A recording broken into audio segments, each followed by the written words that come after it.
ಕಾಶಿ ಜ್ಯೋತಿರ್ಲಿಂಗ ದರ್ಶನ ಪಡೆಯಬೇಕೆಂಬುವವರಿಗೆ ಇಲ್ಲಿದೆ ಸಂತಸದ ಸುದ್ದಿ. ಶಿವಮೊಗ್ಗದಿಂದ ಹೊರಡಲಿರುವ ಕಾಶಿ ಅಯೋಧ್ಯ ಯಾತ್ರೆಯಲ್ಲಿ ಹಿಂದೂ ಸಂಪ್ರದಾಯದ ಪ್ರಮುಖ ಯಾತ್ರಾ ಕೇಂದ್ರವೆಂದು ನಂಬಲಾದ ಕಾಶಿಯ ಜ್ಯೋತಿರ್ಲಿಂಗ ದರ್ಶನ, ಅಯೋಧ್ಯ, ಸೀತಾಮಡಿ, ಗಯಾ ಮತ್ತು ಬುದ್ಧಗಯಾ ಕ್ಷೇತ್ರಗಳಿಗೆ ಭೇಟಿ ನೀಡಲಿದ್ದೇವೆ. ತಿಂಡಿ ಊಟದ ವ್ಯವಸ್ಥೆ ಜೊತೆಗೆ ವಿಶ್ರಾಂತಿ ಪಡೆಯಲು ರೂಮ್ ವ್ಯವಸ್ಥೆ ಕೂಡ ಇರುತ್ತದೆ. ಜೊತೆಗೆ ಈ ಯಾತ್ರೆಯಲ್ಲಿ ಅನುಭವವುಳ್ಳ ಗೈಡ್ಗಳು ಕೂಡ ನಮ್ಮ ಜೊತೆ ಪ್ರಯಾಣಿಸಲಿದ್ದಾರೆ. ನೀವು ಕೂಡ ಈ ತೀರ್ಥ ಕ್ಷೇತ್ರಗಳ ದರ್ಶನ ಪಡೆಯಬೇಕೆಂದರೆ ಹಿಂದೆ ಕರೆ ಮಾಡಿ.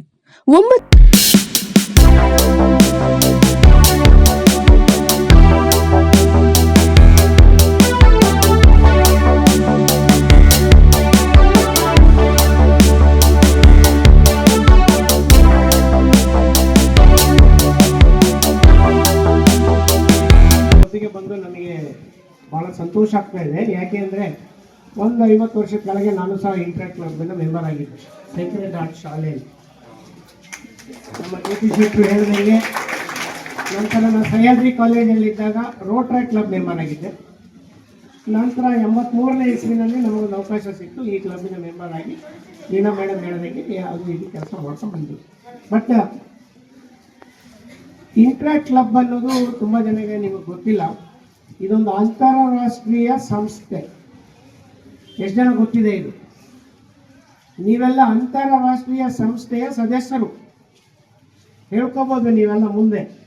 ನೀವು ಸ್ಕೂಲಲ್ಲಿ ಏನು ಮಾಡಿದ್ದೀರಿ ಅಂದರೆ ನೀವೇನು ಹೇಳ್ಬೋದು, ನಾನು ಸ್ಕೂಲಲ್ಲಿ ಇದ್ದಾಗ ಇಂಟ್ರಾಕ್ಟ್ ಕ್ಲಬ್ ಮೆಂಬರ್ ಆಗಿದ್ದೆ, ನಾನು ಇಂಟ್ರಾಕ್ಟ್ ಕ್ಲಬ್ಬಿನ ಅಧ್ಯಕ್ಷ ಆಗಿದ್ದೆ, ಇಂಟ್ರಾಕ್ಟ್ ಕ್ಲಬ್ಬಿನ ಸದಸ್ಯ ಆಗಿದ್ದೆ ಅಂತ ನೀವು ಹೇಳ್ಕೋಬೋದು. ನಾವು ಸಹ ಹಿಂದೆಲ್ಲ ಆ ಥರ ಆಗಿದ್ದೆ. ಯಾವುದೇ ಒಂದು ಇಂಟ್ರಾಕ್ಟ್ ಕ್ಲಬ್ಬು ಒಂದು 18 ವರ್ಷದ ಮಕ್ಕಳು, 12ರಿಂದ 18 ವರ್ಷದ ಮಕ್ಕಳಿಗೆ ಅಂತಾರಾಷ್ಟ್ರೀಯ ರೋಟರಿ ಸಂಸ್ಥೆ ಅವಕಾಶ ಕೊಟ್ಟಿದೆ. ಇದು ಯಾವುದೇ ಒಂದು ಜಾತಿಗಾಗಲಿ ಒಂದು ಸ್ಕೂಲ್ಗಾಗಲಿ ಲಿಮಿಟ್ ಇಲ್ಲ. ಈ ಶಾಲೆಯಲ್ಲಿರೋ ಇಂಟ್ರಾಕ್ಟ್ ಮಕ್ಕಳು ಆ ಕಡೆ ಈ ಕಡೆ ಇರ್ತಕ್ಕಂಥ ಕಮ್ಯುನಿಟಿಯಿಂದಲೂ ನಾವು ಮಾಡ್ಬೋದು. ಬಟ್ ಈ ಶಾಲೆ ನಾವು ಶಾಲಾ ಮಕ್ಕಳಿಗೋಸ್ಕರ ಪ್ರಾರಂಭ ಮಾಡಿರ್ತಕ್ಕಂಥ ಇಂಟ್ರಾಕ್ಟ್ ಕ್ಲಬ್. ಇದು ಭಾಳ ಚೆನ್ನಾಗಿ ನಡೀತಿದೆ.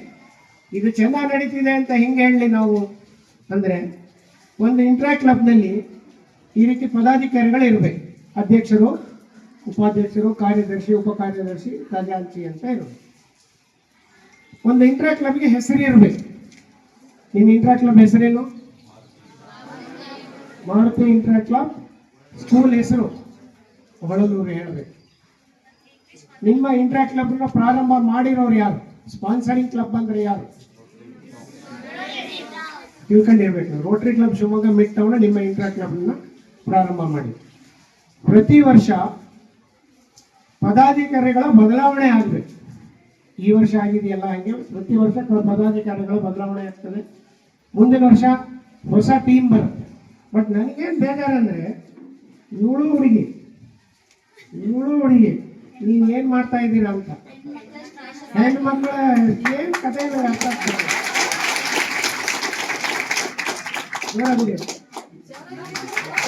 ಹೋದ ವರ್ಷ ಭೂಮಿಕಾ, ಈ ವರ್ಷ ನಿರೀಕ್ಷಾ, ಮುಂದಿನ ವರ್ಷ ಯಾರು? ಅಪೇಕ್ಷಾ. ನೀವೇನ್ ಮಾಡ್ತಾ ಇದ್ದೀರಾ? ಏನ್ ಬರೀ ಇಲ್ಲೇನು ವಿಕ್ರಮ್ ಕಾರ್ಯದರ್ಶಿ, ಲಿಂಗರಾಜು ಉಪ ಕಾರ್ಯದರ್ಶಿ ಅಷ್ಟೇನಾ? ವರುಣ, ಮುಂದಿನ ವರ್ಷ ನಮಗೆ ಇದೇ ಜಾಗದಲ್ಲಿ ಒಬ್ರು ಹುಡುಗರು ಅಧ್ಯಕ್ಷರಾಗಬೇಕು ಅಂತ ನೀವು ನಿರ್ಧಾರ ಮಾಡಬೇಕು. ಯಾರಾಗ್ತೀರಾ ಮುಂದಿನ ವರ್ಷ ಅಧ್ಯಕ್ಷ? ಯಾಕಂದ್ರೆ ಒಂದು ಇಂಟ್ರಾಕ್ಟ್ ಕ್ಲಬ್ ಅಲ್ಲಿ ಈ ವರ್ಷನೇ ನಾವು ಡಿಸೈಡ್ ಮಾಡ್ತೀವಿ ಮುಂದಿನ ವರ್ಷ ಅಧ್ಯಕ್ಷ ಯಾರು ಅಂತ. ಈ ನಿಮ್ಮ ಇಂಟ್ರಾಕ್ಟ್ ಕ್ಲಬ್ ನಲ್ಲಿ ನೀವು ಮಾಡಿ ಮುಂದಿನ ವರ್ಷ ಅಧ್ಯಕ್ಷ ಯಾರು ಅಂತ ಈಗಿಂದಲೇ ನೀವು ಟ್ರೈನಿಂಗ್ ಕೊಡ್ರಿ. ಅವ್ರು ನೆಕ್ಸ್ಟ್ ಇಯರ್ ಬಾಯ್ಸ್ ಆಗ್ಬೇಕು ಇಂಟ್ರಾಕ್ಟ್ ಕ್ಲಬ್ನ ಅಧ್ಯಕ್ಷ. ಮೇಡಮ್, ಇಂಟ್ರಾಕ್ಟ್ ಕ್ಲಬ್ಗೆ ಒಬ್ಬರು ರೋಟರಿ ಸದಸ್ಯರು ನಿಮಗೆ ಮಾರ್ಗದರ್ಶನ ಮಾಡಬೇಕು. ಒಂದು ಇಂಟ್ರಾಕ್ಟ್ ಕ್ಲಬ್ಗೆ ಒಬ್ಬರು ರೋಟರಿ ಸದಸ್ಯರು ಮಾರ್ಗದರ್ಶನ ಮಾಡಬೇಕು.